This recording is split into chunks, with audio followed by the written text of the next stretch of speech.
the respondent's own account of the distribution of substantial sums of cash to persons attending the rally and of the amounts involved. B, the respondent's remarks to the gathering that an identification document or ID was not required to vote. Ladies and gentlemen, please excuse me. We must put counsel on record. Sorry, I think you walked in when I had already introduced. Please introduce yourself. Chair, for the purposes of this particular proceedings, my name is Mike Ombongi. I appear for the respondent. Thank you, counsel. So, the imbanned conduct and remarks, the distribution of money. The respondent is recorded in his own voice addressing the rally in the following terms. Lakini mimi nilikuwa na 1250 ya mikutano ya jana. Watu wakajaa. I had to go home and get another 800,000. Jana peke yake hapa kwenu nilitumia 1,200,000. Si niliwaambia mimi nimepewa 250,000. Hiyo ni ya jana, si ndio? Leo nimepewa another 250,000. On a plain reading, the respondent states that he disbursed, the word nilitumia means I used or I spent, a total of Kenya shillings 1.2 million at the rally the previous day alone, having returned home to source for a further 800,000 after his initial Kenya shillings 250,000 was exhausted by the turnout, and that he had on the day of the rally itself been furnished with a further 250,000 shillings for the same purpose. Identification documents remarks. The respondent is further recorded in the certified electronic evidence before the committee, addressing residents in the following terms. Ulipiga kura, sivyo? Kuna kitambulisho ilikuwa inaitishwa. Hakuna kitambulisho ilikuwa ikiitishwa. Mtu alikuwa akifanya nini? Unaweka kidole. Kama ID haiitishwi, unatumia kidole. Ufike ujiwekee kidole. Hakuna ID, hautaitishwa ID. The video record discloses further material that situates these remarks within a live contested exchange and confirms the practice underlying them. At minute 3, 17 seconds of the video clip, the respondent poses the question, kuna kitambulisho ilikuwa ikiitishwa kwa kupiga kura? To which an audience member responds, yes. The respondent, the Honorable Gikaria, presses on. Wapi? Then he proceeds to dismiss the attendee with the words, wewe haukupiga kura. An indication that the Honorable member's motive was to reinforce his remarks that the ID was not required. The respondent further states, kama ID haiitishwi, unatumia kidole, alafu mnasema watu wanaitisha ID wakaibe kura. Kuna kidole ya mtu itakatwa, alafu mimi niende nikawekelee? Haiwezekani. The respondent's reassurance to the gathering that identification is dispensable and that biometric verification alone suffices is a misrepresentation that contradicts the requirement under Section 10, subsection 1 of the Elections Act and its regulations that a voter produces a valid identification document at the polling station. The evidence before this committee.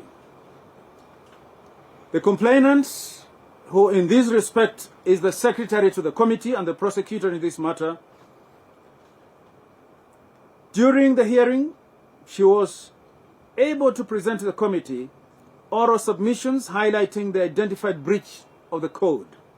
In her submissions, She stated that the respondent, the Honorable David Gikaria, is not just an ordinary citizen.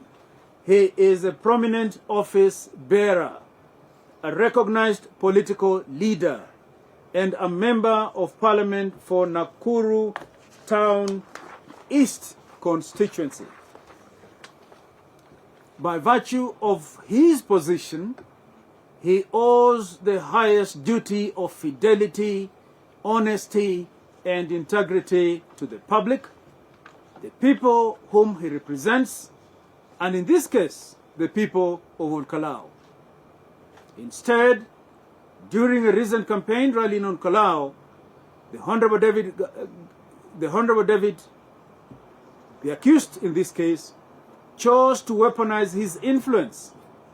He stood before a vulnerable electorate and willfully, maliciously spread flagrant falsehoods designed to disenfranchise voters while simultaneously boasting of using financial muscle on the innocent and not so trusting members of the public. In support of her submissions, she presented the following material as evidence before this committee. A. An audio-visual clip of the remarks broadcast by the Citizen Digital, Citizen TV Kenya on the 7th of July 2026, and which is accessible at the provided link, titled MP David Gikaria explains to Ol Kalou residents why he demands IDs before giving handouts. B. A digital forensic report prepared by the Kenya Computer Incident Response Team Coordination Center, domiciled at the Communications Authority of Kenya, confirming the source, the broadcaster, and the date of the video. And C. A certificate of electronic evidence dated the 10th of July 2026, certifying the integrity of the electronic evidence. So what is the respondent's case? That is the Honorable David Gikaria's response. The respondent was represented by learned counsel Michael Mbongi, who made oral submissions. In his submissions, he outlined that the respondent was not served with a particular video clip produced by the secretary and played before the committee. He further stated that the respondent was not supplied with the transcriptions of the said video clip, and as such, it was his assumption that the prosecution only relied on documentary evidence.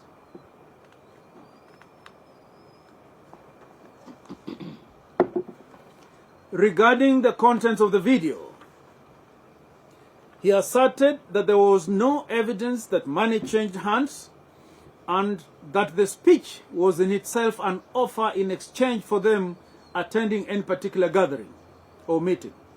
Additionally, learned counsel asserted that there was no evidence that any voter was promised an award for voting in a certain way. It was his contestation, the learned counsel, that the forensic report produced before the committee merely authenticated the video. I repeat and emphasize, merely authenticated the video, but did not prove that the respondent committed bribery. In conclusion, he claimed that the committee relied on its own interpretation of the words uttered by the respondent, which he argued were taken out of context. In rejoinder, the prosecutor said that the complainant stated that the report was duly served upon the respondent and that the same was only meant to show authenticity of the electronic evidence as required by Section 106B(4) of the Evidence Act. She further added that the words in the video were spoken in the national language, that is Kiswahili, and as such, it did not require transcription at all. D. The issues for determination. From the foregoing, the following issues arise for our determination. A. Whether the respondent's remarks claiming he had distributed money to persons attending his rallies and that he had more contravened paragraph 6H of the code. B. Whether the respondent's remarks he had distributed money to persons attending his rallies and that he had more constituted an abuse of his position for political purposes, contrary to paragraph 6(1) of the Code. And C, whether the respondent's identification document remarks constituted an abuse of the position of the respondent for political purposes, contrary to paragraph 6(1) of the Code. And so, issue 1, whether the respondent's remarks claiming he had disputed money and that he had more contravene paragraph 6, the Code commits every candidate under paragraph 6H to refrain from offering any document or reward to any person in consideration, that is, in exchange, of such person, among others, attending or not attending any political event. 23. Paragraph. The respondent's own account, set out at paragraphs 4 and 5 above, is a direct, public, first-person statement of large-scale cash disbursement. It was his own admission that the cash was distributed at political events which he attended across the constituency. This committee is aware of the Kenyan political landscape. It is particularly aware of the behavior of some Kenyans where money is mentioned, as well as the Kenyan culture of associating politics and what is ordinarily called handouts. Being a politician, and when the committee infers from his remarks, it is obvious that the respondent is also aware of this fact and was using it to lure people, to attract people, to attend political events where he drummed up support for his preferred candidate in the upcoming by-election. The committee finds that Honorable David Gikaria is culpable of breach of paragraph 6H of the Code. The second issue, as to whether the Honorable David Gikaria's remarks claiming that he had disputed money and that he had more to distribute constituted an abuse of his position for political purposes, contrary to paragraph 6(1) of the Code. Paragraph 6(1) of the Code commits every candidate to refrain from any attempt to abuse a position of power, privilege, or influence for political purposes, including any offer or reward.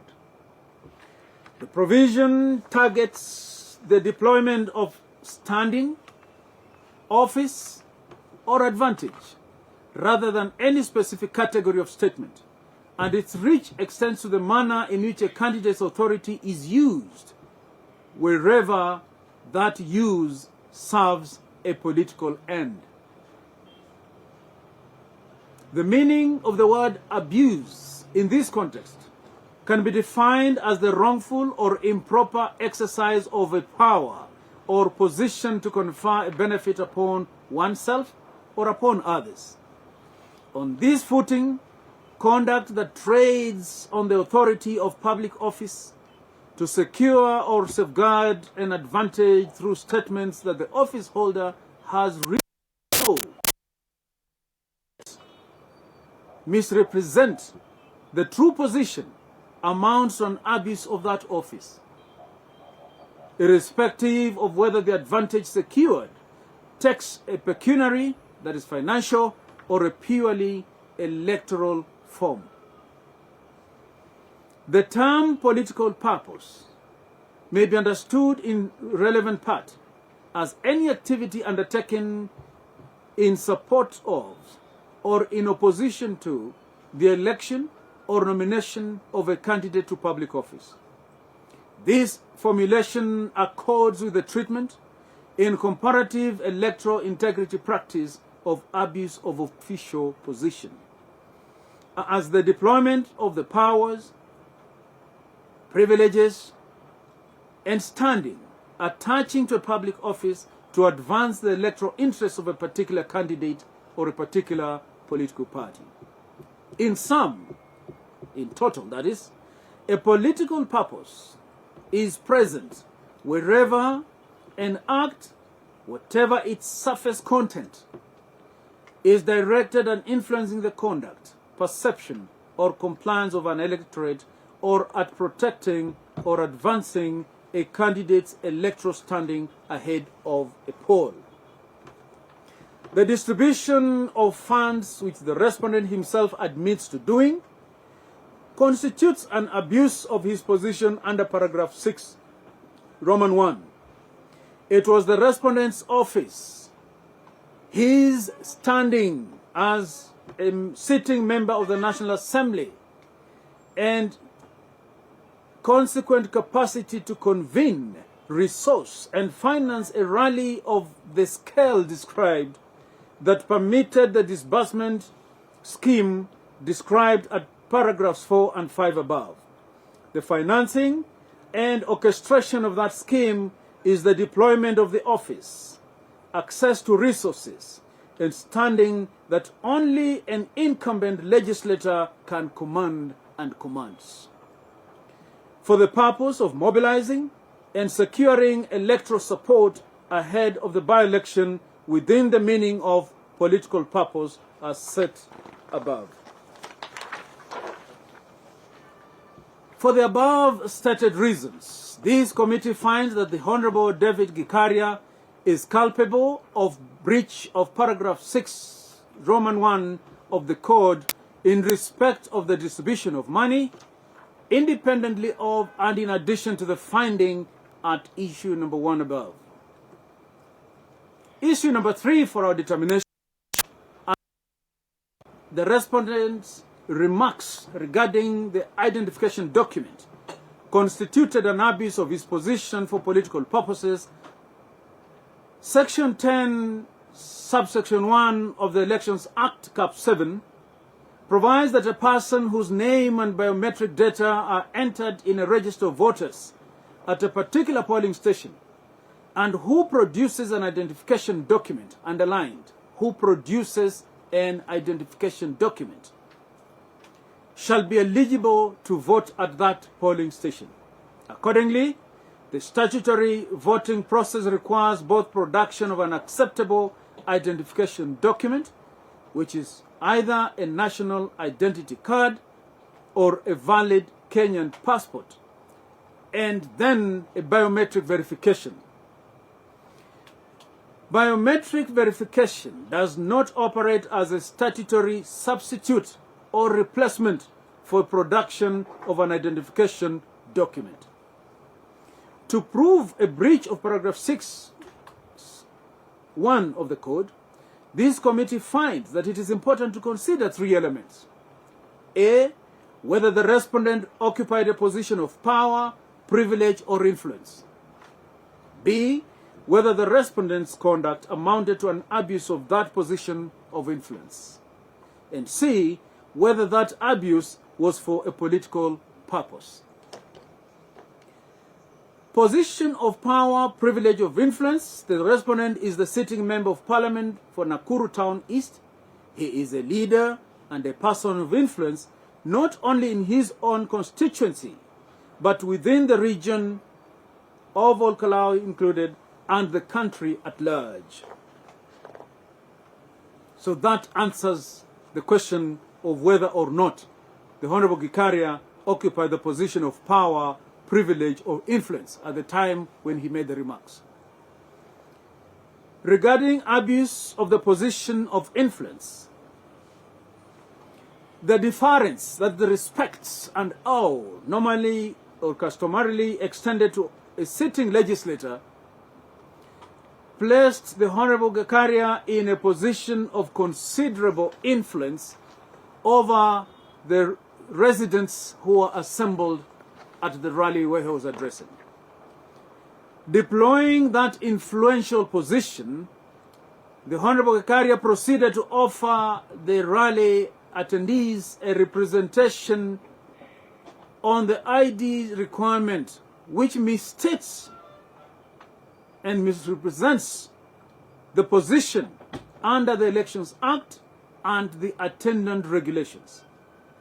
the use of his influence to press such misrepresentation of that kind in order to secure or protect an advantage for the respondent's preferred candidate constitutes an abuse of that position within the meaning of paragraph 6(1). As to whether the Honorable Member of Parliament of Nakuru Town East used those remarks for political purpose, the remarks served the specific end of drumming up support for his preferred candidate. This falls squarely within the definition of a political purpose, as set above. Therefore, all three elements have been established, and this committee finds, on the totality of the evidence adduced, that the respondent's remarks on the identification requirement amount to an abuse of his position of power, privilege, and influence as a member of the National Assembly deployed for a political purpose in breach of paragraph 6, subparagraph 1 of the Electoral Code of Conduct. All right, thank you very much for joining us. This is TV 47 and 4, and that was the IEBC Independent Electoral and Boards Commission regarding the case against Town East MP Gikaria, who has been found guilty of following the Electoral Code of Conduct in relation to his conduct during campaigns for the Ol Kalou parliamentary by-election. One of the things they were looking into was breach of the Electoral Code of Conduct, voter bribery, allegations, and failure to honor IEBC summons. We're going to follow up on that story and we'll keep you updated as the events unfold.